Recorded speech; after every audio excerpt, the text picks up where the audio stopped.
So just a reminder for any of you joining us online that you will start off in the lobby. Please do transfer to room 1 where the session is about to begin. For those of you in the room, please kindly take your places in a minute or so. Well, less than a minute, actually 30 seconds. And we're going to start the session. Do take out your water bottles and your snacks because the bags are very noisy. And it's better to do it while I'm talking rather than one of the main speakers this afternoon. Wonderful. Dig in. You never know what you'll find in there.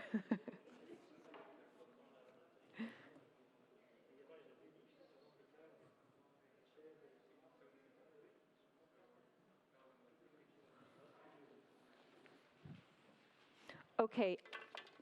I'm being told that there's difficulty in finding room 1 online, so you have to click on the session, and then you have to press on room 1. I'm going to see if I can find what the issue is here myself by logging on. So we're now live. Well, I am in the room. So you have to click on the session, utilization scenarios, and then room 1.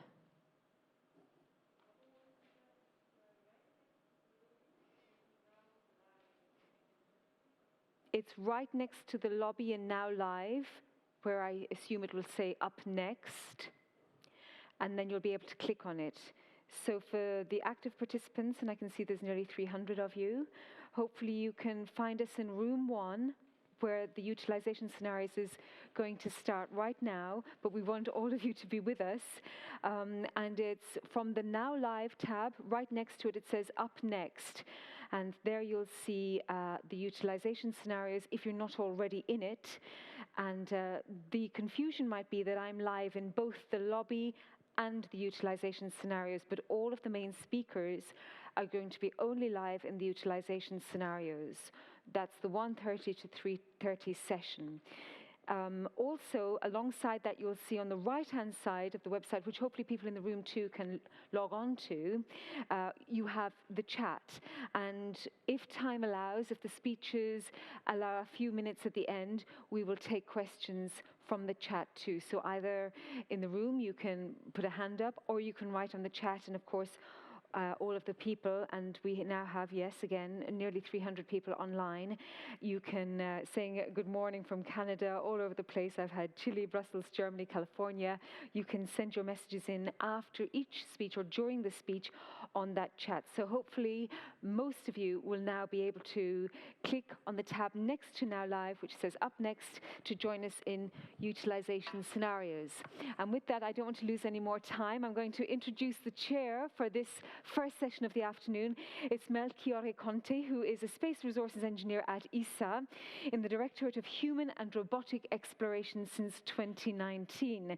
He has a terrestrial background himself, chemical engineering, and jumped from an SME-based company in the United Kingdom to ESA in 2019. First came into contact with space resources in 2017 through his SME Metallysis, and I'm sure he can tell us a little bit more about that later. So welcome, Melchiorre. Hi, Lisa. Thank you for the introduction, and welcome everyone to the second day of the Space Resources Week. I'm glad to see that the participation is still going strong. Today, we will focus on the utilization scenarios of space resources, keeping in mind that the identification, support, and development of the space resource application is fundamental and is part of the strategy, the ESA space resource strategy that, as we heard yesterday, is under review. And of course, the use of space resources and the application that will be using those resources will be a cornerstone of the lunar and more widely space economy. Hopefully, the competition will generate innovation, not just for space, but also for terrestrial application and markets. And today we will hear from potential users, but as well as looking at past missions that could have benefited, or how would they benefited from the use of space resources, economic modeling of the in-orbit refueling, and as well the ISRO plans and development activities from NASA, and innovation initiatives linked to the lunar surface activities still. So the program today is quite packed, so I would play at least ask the speakers to try and speak within the timing, and if possible, leave some time at the end for Q&A. Thank you very much, Melchiorre, and we look forward to hearing more from you in a little while. But first of all, I would like to get on the line Tori Bruno. Can you hear us from ULA? Tori Bruno.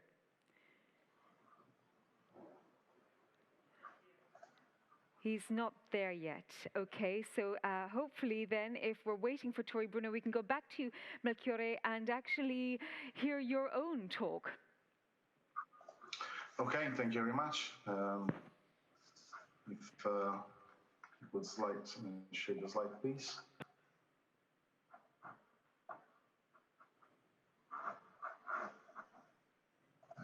No.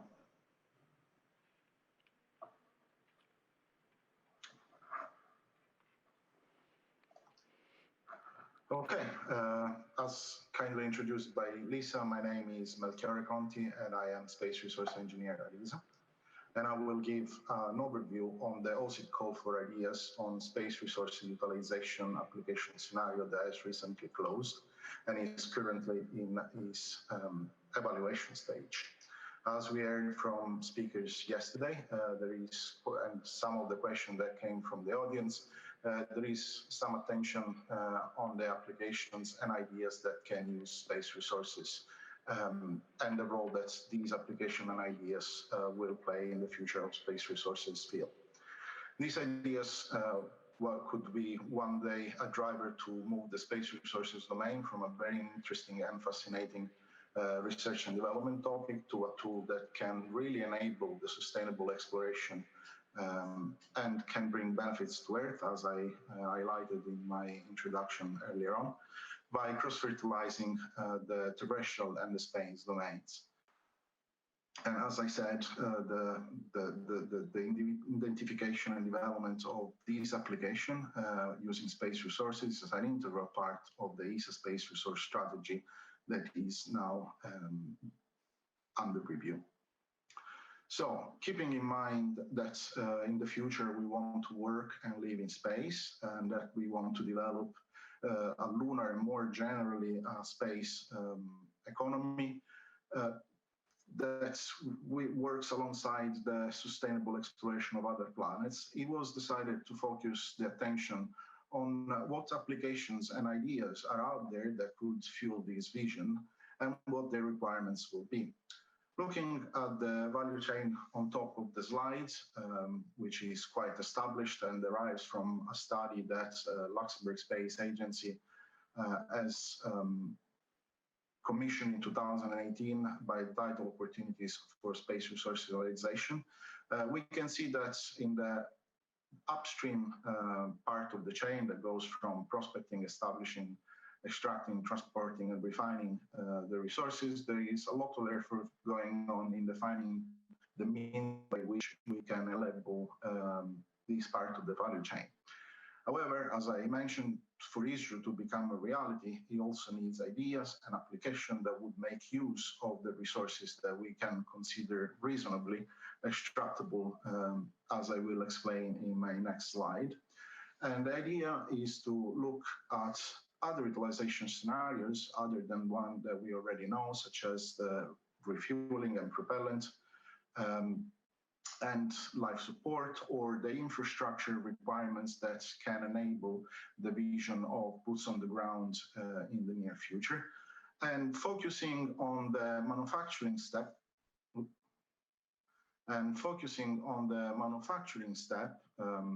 we considered to look for ideas that would create end products and could create derived resources from the one that we think we will be able to produce in the first place.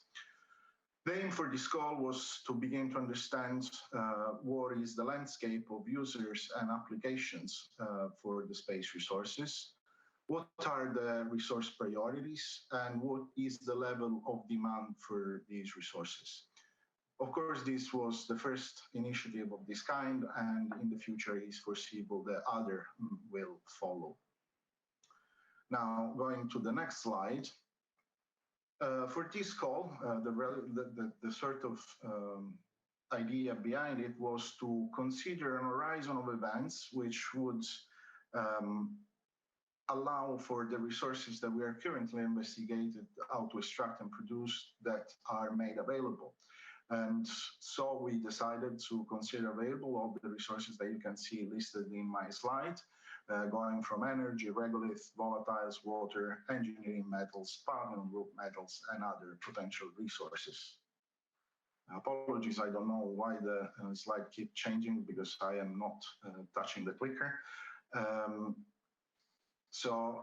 And it will also, we thought to give the possibility for the idea authors that the resources were made available to a variety of destinations, such as Moon, Mars, asteroids, LEO and GEO, and the end product or derived resources could be used in all these, the above destination, including also Earth. Really, the idea here was to give a blank canvas to the potential provider of ideas and application scenarios to really explore what can be done in the future with space resources. Now, moving to the next slide, let's talk about the idea content. Clearly, to submit the idea on the OSIP platform, the authors were asked a bunch of questions, starting, of course, with the description of what the idea was. But next was what kind of resources were needed from the list presented in the previous slide to make their vision, their idea happen, to enable their idea, with no limitation to how many different resources they could require. And of course, the linked question to this one was how much of each of these resources they would also require, in line with the aim of the call for idea to establishing the sort of demand background for this application. And to push the author to think what would be the use of the product or the lived resources, we asked them to clarify who was the intended customer or the intended market for their product. And of course, last but not least, we also included a comment on their behalf on what kind of value added the idea that they were proposing would have brought to the table. This is again to try and understand the ecosystem of users application and move from a purely scientific or research footing into a more structured domain of using users and user scenario and applications. And of course, we also asked, and not displayed in the present slide, what were the technical and the commercial potential showstoppers that the idea authors could foresee for their application and idea.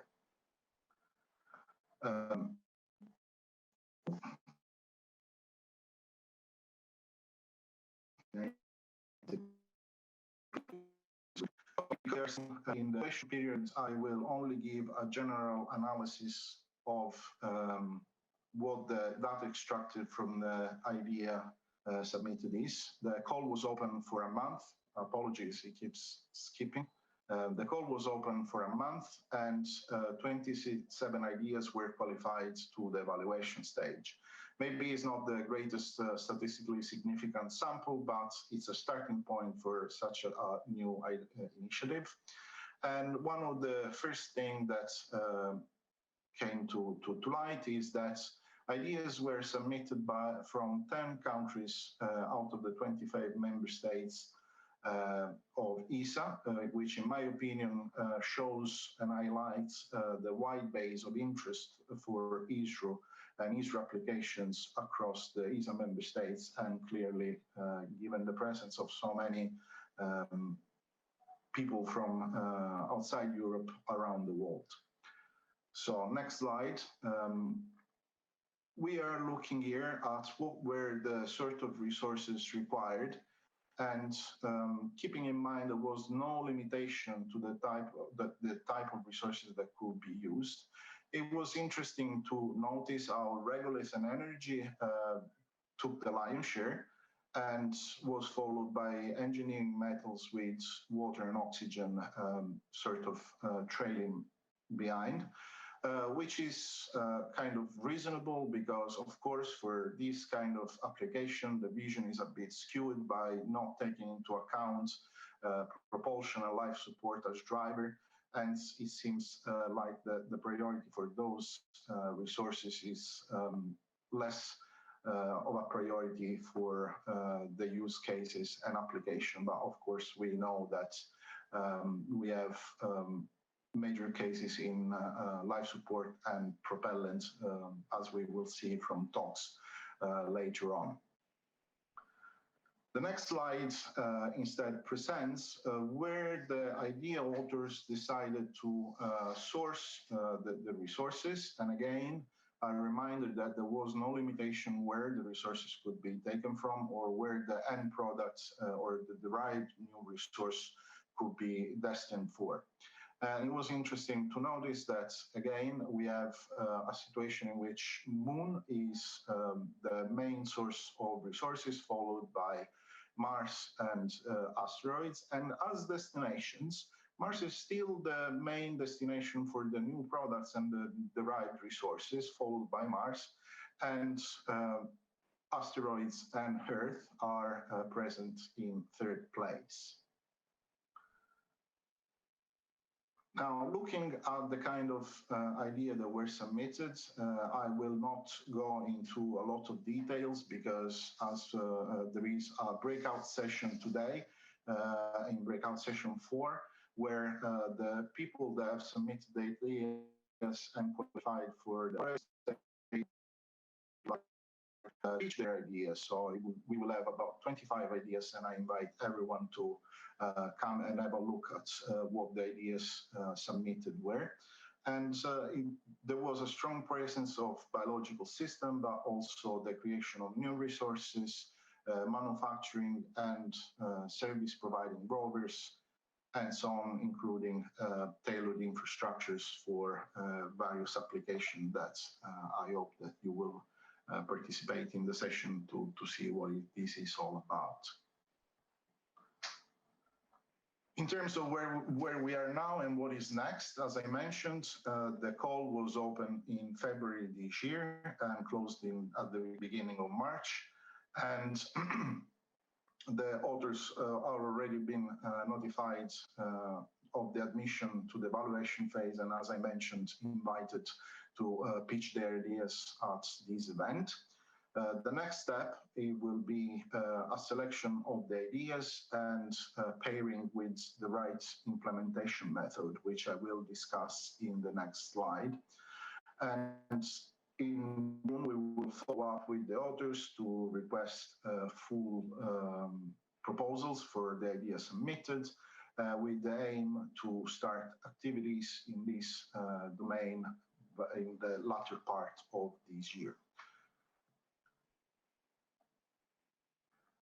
As potential follow-ups, because we didn't have an expectation for what kind of ideas could be proposed, we decided to consult with several stakeholders in the field and aim to have a variety of tools that could fit the sort of level of maturity of the ideas that were submitted, and be prepared to try and fit as much work as we could. And of course, the first ports of call would be co-sponsored research, both looking at the technical advancement of the idea, but if the idea is already strong from a technical point of view, we would like to help with developing through the co-sponsored research also business aspects of the ideas and applications. Depending on the level of maturity, if there is a match with sort of the roadmap, there could be industrial studies for the selected user applications, or field-focused research announcement through science-based.